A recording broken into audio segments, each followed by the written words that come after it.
وذكر فإن الذكرى تنفع المؤمنين۔ ابھی تک آپ نے مولانا مفتی عبدالقیوم عتیق صاحب مظاہری کے آفیشیل چینل کو سبسکرائب نہیں کیا ہو تو سبسکرائب کر لیں اور بیل آئیکن کو پریس کر دیں تاکہ ہماری ہر نئی ویڈیو کی نوٹیفیکیشن آپ کو جلد سے جلد مل جائے۔ جزاک اللہ۔ محترم ناظرین و سامعین، گناہ کی مثال ایک ناسور کے مانند ہے۔ جسم کے کسی حصے میں کینسر پیدا ہو جائے تو اس کا علاج یہ ہے کہ اس حصے کو کاٹ دیا جاتا ہے۔ اگر اس حصے کو نہیں کاٹیں گے تو یہی چیز اس کے لیے جسمانی موت کا سبب بن جاتی ہے۔ اسی طرح گناہ کی مثال ہے۔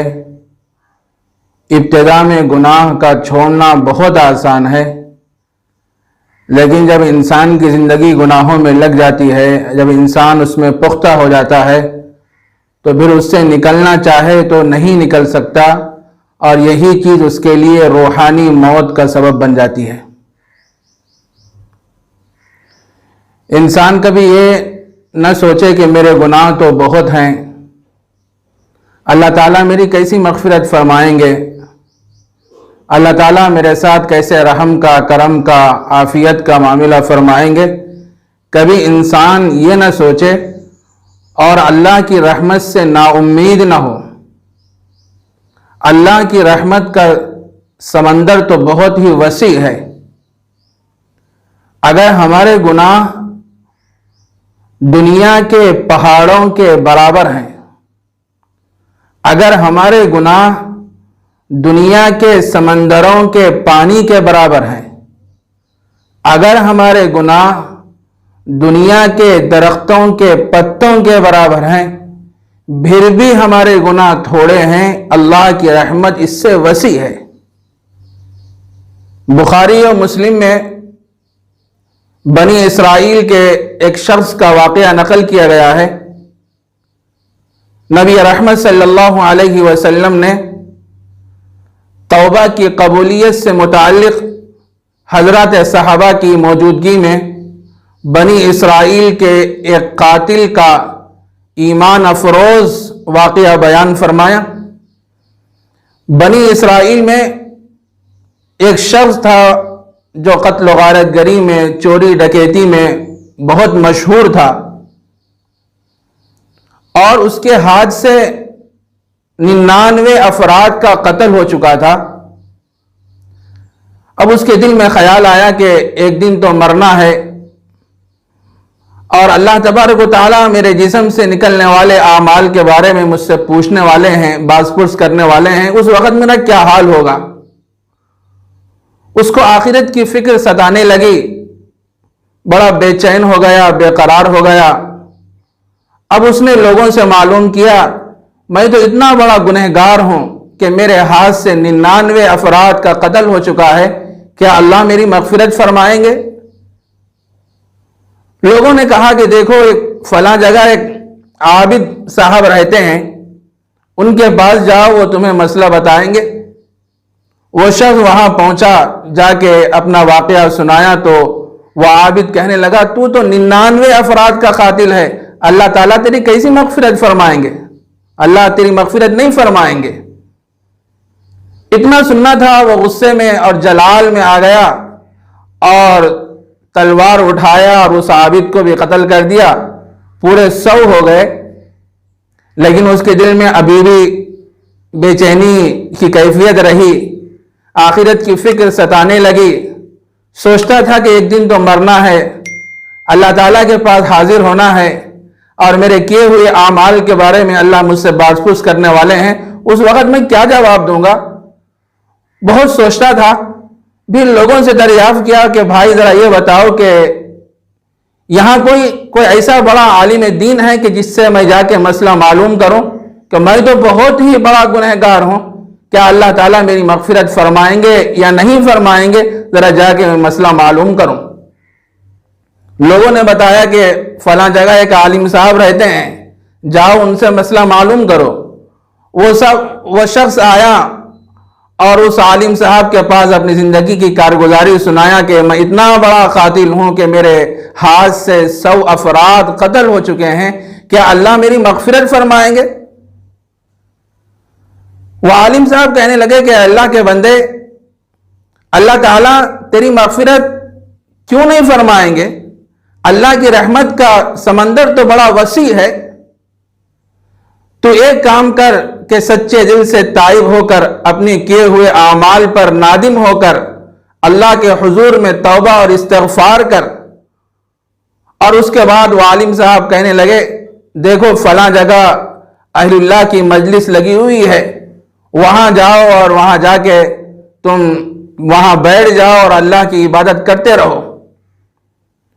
کیونکہ وہ شخص، اس کے دل میں طلب تھی، جذبہ تھا، بے چینی کی کیفیت تھی، اپنے کیے ہوئے اعمال پہ وہ نادم ہو گیا تھا، تو وہ اہل اللہ کی مجلس میں جانے کے ارادے سے کچھ دور چلا، آدھا راستہ طے کیا تھا، روح نکالنے والا فرشتہ آیا، حضرت عزرائیل علیہ السلام اس کی روح نکالے۔ آسمانوں سے روح لے جانے والے فرشتے آئے، عذاب کے فرشتے بھی آئے اور رحمت کے فرشتے بھی آئے۔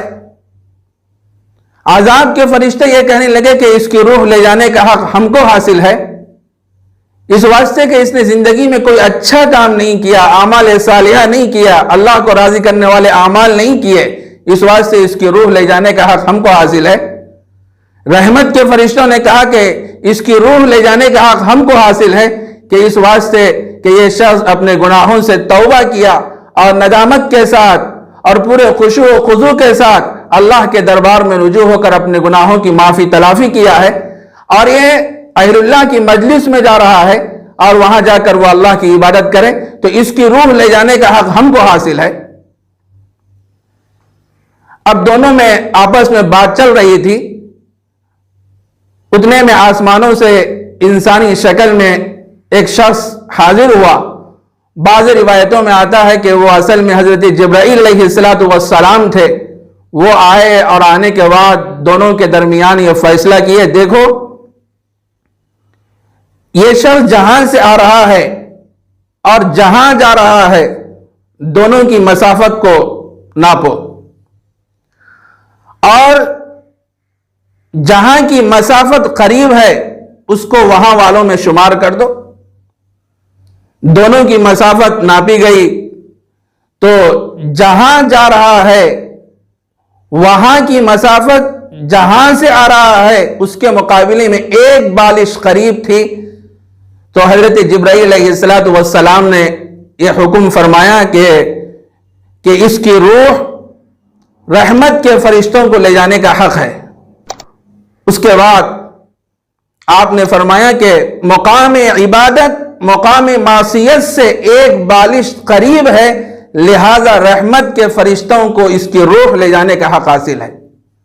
تو اندازہ لگائی اس واقعے سے کہ اتنے افراد کا قاتل، اس کے ہاتھ سے 100 افراد قتل ہو چکے، اور اس کی زندگی سرکشی میں، بغاوت میں، اللہ کو ناراض کرنے والے اعمال میں گزر رہی تھی، لیکن وہ بندہ صدق دلی کے ساتھ، پورے خشوع و خضوع کے ساتھ اور ندامت کے آنسو اللہ کے دربار میں ٹپکاتے ہوئے اور عزم مصمم کرتے ہوئے آئندہ گناہ نہ کرنے کا یہ عہد کرتے ہوئے اس نے اللہ کے دربار میں توبہ کیا، استغفار کیا، تو اللہ نے اس کی توبہ کو قبول فرمایا اور اس کی مغفرت کا اعلان فرما دیا۔ میرے دوستو، آدمی سے جب گناہ ہو جائے تو گناہ ہونے کے بعد انسان فوراً توبہ کر لے، اللہ کے دربار میں حاضر ہو جائے، ندامت کے آنسو اللہ کے دربار میں ٹپکائے۔ اس دنیا میں اگر کسی کو راضی کرنے اور منانے کا کوئی آسان کام ہے تو وہ ماں کو راضی کرنے کا کام ہے۔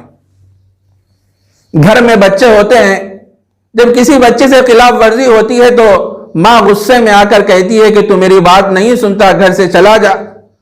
بچہ گھر سے چلا جاتا ہے اور وہ بچہ تفکرات کے عالم میں، پریشانی کے عالم میں ہوتا ہے، اور بہت دیر کے بعد گھر کو لوٹتا ہے، ماں اس بچے سے ناراض ہے، اس سے بات نہیں کرتی، لیکن اپنی بیٹی سے کہتی ہے کہ تیرا بھائی آیا ہے، اسے کھانا کھلا دے۔ جب وہ بچہ کھانا کھا لیتا ہے، پریشان رہتا ہے، مغموم رہتا ہے، اداسی اس کے چہرے پر چھائی ہوئی رہتی ہے، ماں دیکھتی ہے کہ میرا لخت جگر بڑا پریشان ہے، اس سے بات تو نہیں کرتی، لیکن اپنی بیٹی سے کہتی ہے جا تیرے بھائی سے کہہ دے سونے کے لیے۔ جب وہ بچہ، وہی بچہ اپنی ماں کے سامنے آ کے کہتا ہے کہ ماں مجھ سے قصور ہو گیا ہے، غلطی ہو گئی ہے، آئندہ سے میں ایسی حرکت نہیں کروں گا، آپ جو بولیں گے اس کے مطابق میں عمل کروں گا، تو ماں اپنی ممتا سے مجبور ہو کر اس بچے کے سارے قصوروں اور غلطیوں کو معاف کر دیتی ہے۔ میرے دوستو، اس دنیا میں ماں کو راضی کرنے سے بھی زیادہ کوئی آسان کام ہے تو وہ اللہ کو راضی کرنے کا کام ہے۔ ارے ماں کو منانے کے لیے کچھ نہ کچھ کرنا پڑتا، دو ہاتھ جوڑنا پڑتا، ماں کے سامنے جا کے کہنا پڑتا کہ ماں مجھ سے قصور ہو گیا ہے، غلطی ہو گئی ہے، آئندہ سے میں ایسی حرکت نہیں کروں گا، ایسی غلطی نہیں کروں گا۔ لیکن اللہ کی ذات ایسی ہے، گنہگار بندہ دل ہی دل میں ندامت کے آنسو اللہ کے دربار میں ٹپکاتا ہے تو اللہ تعالیٰ اس بندے کے سارے گناہوں کو معاف فرما دیتے ہیں۔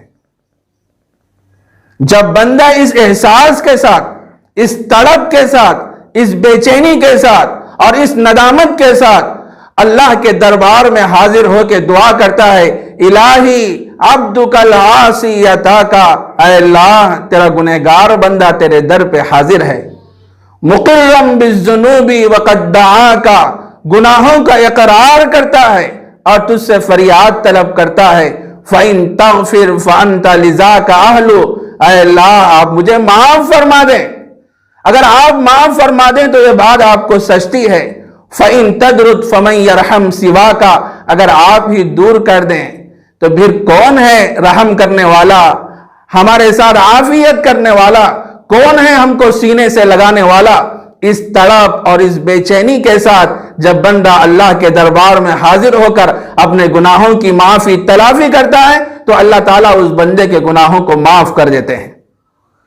تو میرے دوستو، ہر انسان خطاکار ہے، گنہگار ہے، اور گنہگاروں میں سب سے بہترین لوگ وہ ہیں جو گناہ ہونے کے بعد فوراً توبہ کر لے۔ اللہ تعالیٰ ہم سب کو سچی پکی توبہ کرنے کی توفیق عطا فرمائے، اور توبہ بھی ایسی کرنا کہ عزم بالجزم کرنا، پختہ ارادے کے ساتھ توبہ کرنا۔ علماء نے توبہ کی قبولیت کی علامت یہ بیان فرمائی ہے، بندہ جس گناہ سے توبہ کیا ہے، زندگی بھر اس گناہ کا ارتکاب نہیں کیا تو سمجھ لو کہ اس کی توبہ قبول ہو گئی۔ مثال کے طور پر کوئی بندہ چوری کا عادی تھا، اب اس نے چوری سے توبہ کر لیا اور زندگی بھر چوری نہیں کیا تو سمجھو کہ اس کی توبہ قبول ہو گئی۔ تو اللہ تعالیٰ بڑے رحیم ہیں، بڑے کریم ہیں، وہ 70 ماہوں سے زیادہ رحم کرنے والی اللہ کی ذات ہے، تو ہم اس کے دربار میں رجوع ہوں اور مغفرت کی بھیک مانگیں، ندامت کے آنسو اللہ کے دربار میں ٹپکائیں۔ اللہ تعالیٰ ہمارے گناہوں کو معاف کرنے والے ہیں۔ وآخر دعوانا ان الحمد للہ رب العالمین۔